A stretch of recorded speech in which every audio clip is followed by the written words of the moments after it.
पुण्यात वाद अधिकच तीव्र झाला आहे। काँग्रेस प्रदेशाध्यक्ष हर्षवर्धन सपकाळ यांनी टिपू सुलतान आणि छत्रपती शिवाजी महाराज यांच्या तुलनेबाबत केलेल्या कथित विधानावरून भाजप राज्यभर आक्रमक झाली आहे।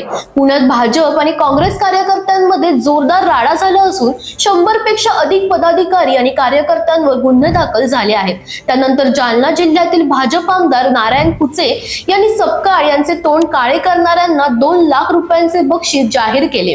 आता अहिल्यानगरमध्ये भाजपचे शहराध्यक्ष अनिल मोहिते यांनी निषेध आंदोलनादरम्यान आणखी भडक वक्तव्य करत हर्षवर्धन सपकाळ यांची जीप छाटणाऱ्यास 10 लाखांचे बक्षीस देऊ अशी घोषणा केली आहे।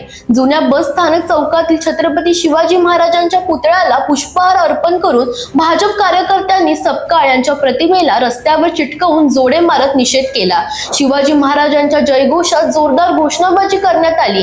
अनिल मोहिते यांनी सपकाळ यांच्यावर टीका करत हिंदूंच्या भावनांचा अवमान केल्याचा आरोप केला आणि तात्काळ राजीनाम्याची मागणी केली। लव जिहाद, वोट जिहाद आणि अतिरेकी प्रवृत्तींना काँग्रेसने पाठबळ दिले असा आरोपही त्यांनी केला। या सगळ्या घडामोडींमुळे भाजप काँग्रेस संघर्ष अधिकच तीव्र झाला आहे।